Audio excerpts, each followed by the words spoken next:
Dans une période qu'on qualifie de plus en plus incertaine, il semblerait que les entreprises soient de plus en plus le lieu de l'irrationnel ou du moins d'un leadership de type prophétique.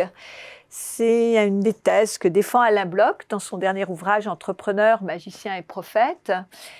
Donc, j'aimerais en savoir un petit peu plus sur cette vision du leadership et des organisations. Donc, merci Alain Bloch d'être parmi nous.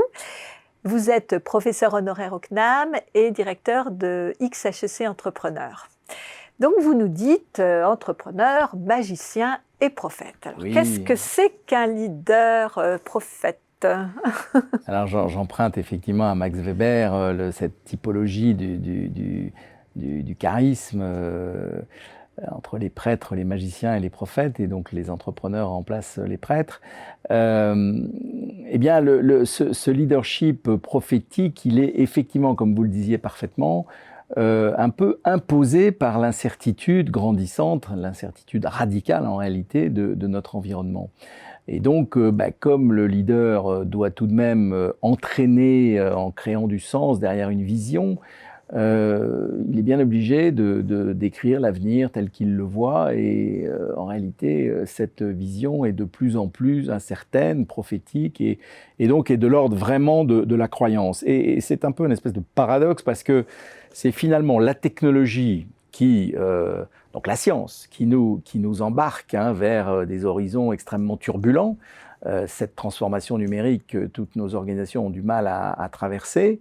Et c'est finalement la science qui conduit à cette forme d'irrationalité dans les organisations à travers ce système de croyances qui se généralise un peu et dont le leader est de plus en plus à la fois le représentant et le vecteur. Et donc, c'est un peu un paradoxe, à cette limite près, comme le dit très bien Geoffroy Roux de Bézieux dans l'interview qu'il a donné pour ce livre, sauf que le dirigeant n'a pas droit aux prophéties successives. C'est ça. Il est rattrapé par les faits, à la différence justement du prophète qu'on ne vérifie que dans l'au-delà. Là, il est rattrapé par les faits, ce qui rend l'exercice de plus en plus difficile, parce que clairement, on attend toujours du dirigeant qui nous exprime sa vision, et en même temps, pour le dirigeant, c'est un exercice qui est de plus en plus difficile et périlleux.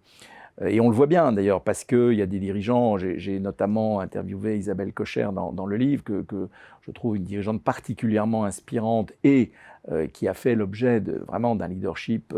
Bon, et quelques mois après la sortie du livre dans laquelle j'encense son mode de leadership, elle a, comme vous le savez, été démarquée parce que les réalités du marché l'ont un peu rattrapée et que les analystes financiers ont trouvé que... Donc, n'est pas leader prophète qui veut. Alors, on citait Bezos, peut-être, oui, alors, qui au voilà. début de sa petite librairie se voyait déjà... C'est-à-dire que quand Jeff Bezos, on l'a un peu oublié, annonce au tout début effectivement d'Amazon qu'un jour il dépassera Walmart, il y en a un certain nombre qui pensent qu'il est un peu fou, et un peu comme quand Elon Musk nous explique qu'il va nous emmener sur Mars. Pour Jeff Bezos, aujourd'hui, il a effectivement dépassé Walmart, et donc clairement, il a accompli sa prophétie. Mais pour un Jeff Bezos, il y a évidemment beaucoup de leaders qui échouent dans cette vision. Voilà, donc c'est un peu la difficulté de l'exercice, et moi je trouve que la conséquence, c'est tout de même que c'est nos organisations, nos entreprises, qui ont toujours été le lieu de croyance, mais sont quand même de plus en plus, en quelque sorte, cernées par ces croyances, et les éléments de rationalité qui continuaient quand même à les gouverner sont en train de un peu décliner, disparaître. Avec, vous le disiez, de la spiritualité, de plus en plus de spiritualité dans les organisations. C'est un peu le corollaire des croyances, c'est-à-dire que dans un univers où effectivement on passe sa vie à échafauder des croyances, et quand on va dans la Silicon Valley et que tous les entrepreneurs expliquent qu'ils vont changer le monde, c'est sûr qu'on a une espèce de dimension spirituelle qui est à l'œuvre. Et d'ailleurs, j'observe qu'ils le disent tous, mais ils disent ni comment, ni vers quoi. Hein. Ils sont en général extrêmement prudents. Ils disent tous cette généralité, ça en devient même presque risible, tellement c'est un lieu commun dans la bouche de tous les dirigeants de la Silicon Valley. Mais ils sont suffisamment prudents pour ne pas aller trop loin, parce qu'ils savent très bien qu'on n'a pas droit aux prophéties successives. Donc ce que j'entends chez vous, c'est que ça porte les équipes, ça donne du sens, ça crée un grand dessin stratégique, à condition en effet de ne pas être tout de suite réfuté, mais ce n'est pas valorisé par les marchés. Non. L'incident Faber, Danone, qui pourrait relever de cette logique, est sanctionné là actuellement. Alors, on peut dire que ça n'est pas encore valorisé par les marchés si on est optimiste. D'ailleurs, est-ce que c'est de l'optimisme ? Au fond, il faut tout de même, je suis plutôt un adversaire de la dictature des marchés, soyons clairs. Enfin, il faut que de temps en temps, le marché nous ramène aux réalités. Je pense que la dérive du leadership prophétique, elle a très bien été décrite par Ketz de Vries dans son célèbre ouvrage Leader fou et imposteur. La dérive du leadership prophétique, c'est l'imposture. Et c'est de finir par prendre, au sens propre, ses désirs pour des réalités. Et donc, de temps en temps, il faut tout de même être capable de ramener le leader à la réalité s'il s'en écarte un petit peu trop. Et les marchés ont tout de même ce rôle. Bon, quelquefois de façon trop brutale et quelquefois de façon inappropriée.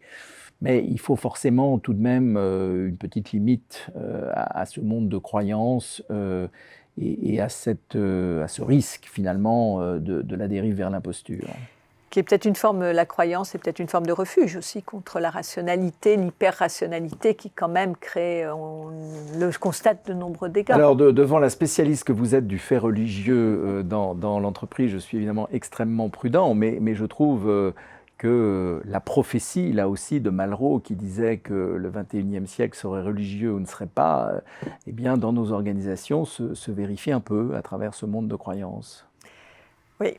Et je crois qu'il y a en effet à la fois des richesses à en tirer et peut-être en effet des limites à ne pas franchir. Des dérives. Et des dérives qui sont, disons-le, clairement des dérives de type sectaire.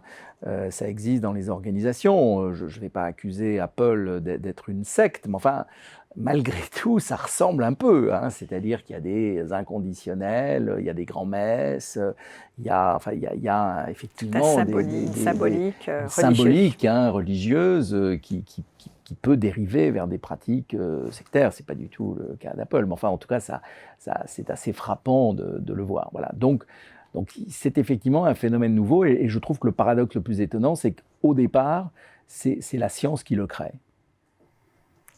Très intéressant. Merci de cet éclairage.